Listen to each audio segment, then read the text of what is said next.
You bet I do. Anything to get us out of this dump for a couple of hours is okay by me. Yeah, you're not left with a baby basher. Will you lay off her? Who? Gail. Why should I? Because I'm asking you to. What do you want?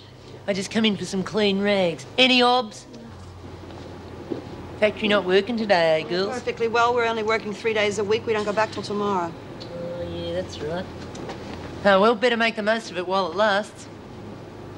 Now, what do you mean by that? Nothing. Come off it. If you know something, you better tell us. I don't know nothing. Except sooner or later, one of you's bound to bugger it up by trying something stupid. Like what? How would I know? Maybe you got something in the pipeline already. Will you get out of here? It's enough! It's enough! I've taken all I'm gonna take! I've taken all I'm gonna take, Mr. Fletcher. What have they done to you now? You just see for yourself. I want to see the governor. I've got something to tell her, and it's important.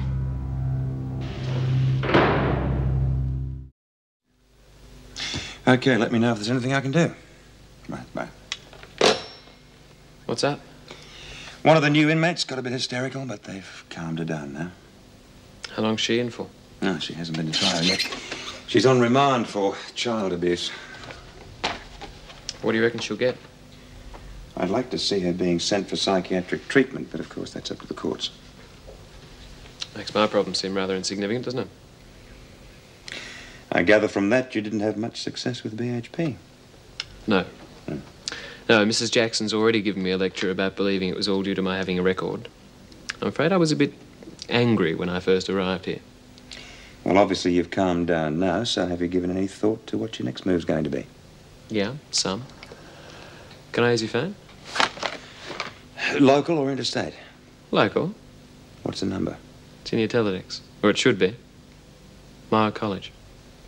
You going back to college? It's what you want, isn't it? Well, yes, it's what I want, but I don't want it to look like I'm hassling you. You're not. Look, I'm hassling you for the number. Believe me, I didn't want to come to you with this information. I'm very glad you did, and I shall ensure that Doreen's plan goes no further. Now then, about this terror campaign you allege is being waged against you. Mr. Fletcher, you saw me cell just now. Yes, somebody had turned the whole place upside down. In other words, they've found out the real reason why you're here. Yeah. Yes. Has anyone made any attempt to harm you physically? No, but... Well, they were talking about someone called B. Smith yesterday. Yes. Well, apparently she got a message to the others saying that they were to leave me alone because she wanted me for herself. I see. So I thought if I came to you with this information about Doreen, well, you'd see to it that I got some protection. We do not operate on a barter system here. If you wanted protection, all you had to do was to come to me and state your case. Nevertheless, I am grateful for your information. And you can rest assured, the staff will give you every protection. Oh, thanks, Mrs. Davidson. Mr. Fletcher, would you take Mrs. Summers back to her cell and then bring Doreen Burns in here to see me?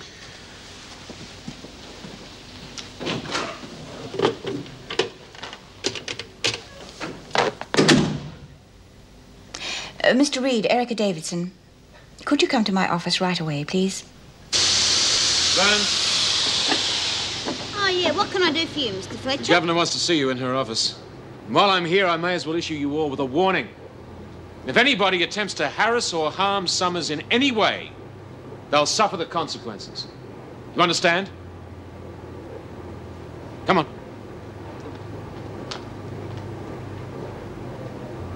Harm her? I'll claw her bloody eyes out, the bitch. She's gone and lagged on a lot of us. Yeah. And it looks as though poor old Dor's going to be the one who cops it in the neck.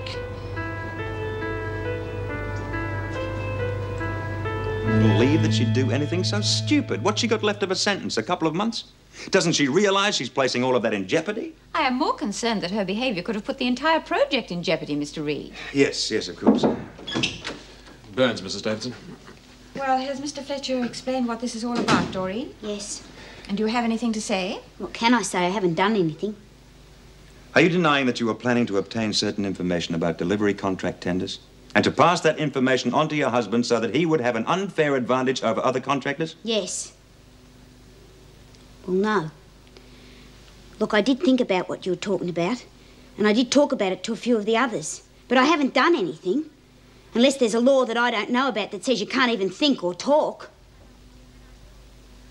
And I suppose you are now saying that even if the scheme had not been brought to our attention, you would not have gone ahead with it.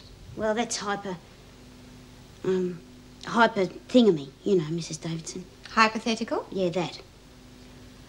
All right, Doreen, you may go. But let me make this quite clear. If any of you so much as put 1 foot out of place and wreck this factory project as a result, or even threaten it, there will be nothing hypothetical about the consequences. Do you understand? Yes, Mrs. Davidson. Does this mean I get taken off the factory job? Why? You haven't done anything. Off you go.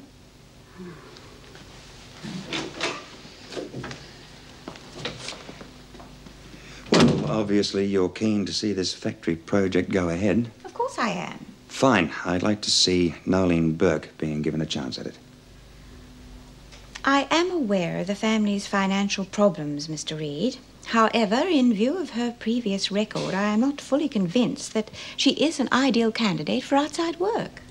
Well, while you're making up your mind whether or not you want to expand on the project, I'll see if I can come up with some reasonable arguments in favor of her inclusion.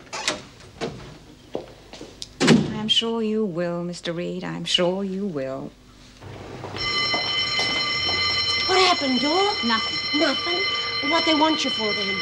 Somebody lagged to Mrs. Davidson about me trying to get the factory job for Kevin. Right? Now, the only people I spoke to about it were you, Judy, and you, Lizzie, and I know neither of yous would have lagged, but if I remember right, you got an earful of it the other night in the rec room when I was talking to Lizzie about it. I don't know what you're talking about. Oh, don't you? Why'd you do it, Nolene? Do what? Oh, that's simple, Lizzie.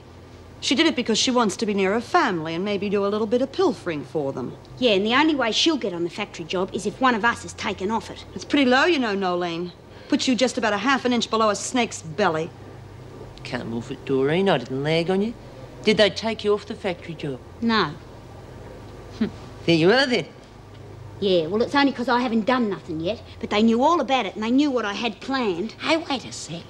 That Gale kid and all that screaming she went on with a while ago, they would have taken her to the Gov for sure to find out what was bothering her.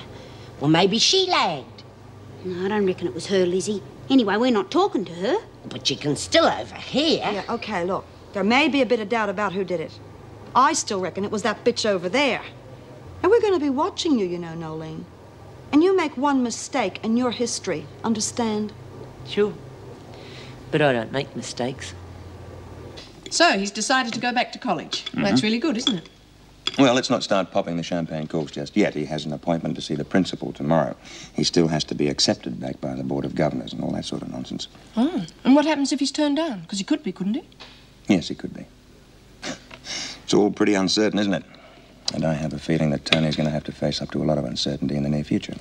Well, I'm sure you'll be able to work it out between the pair of you. Yeah, I know we will. Because as far as I'm concerned, Tony's future comes first. And if that means I have to make sacrifices, then I'll make them. Well, how much are you prepared to sacrifice? Meg, as I see it, he's got his whole future ahead of him. He's got to get it right. You still haven't answered my question. If you have to, how much are you prepared to sacrifice? If I have to. Everything.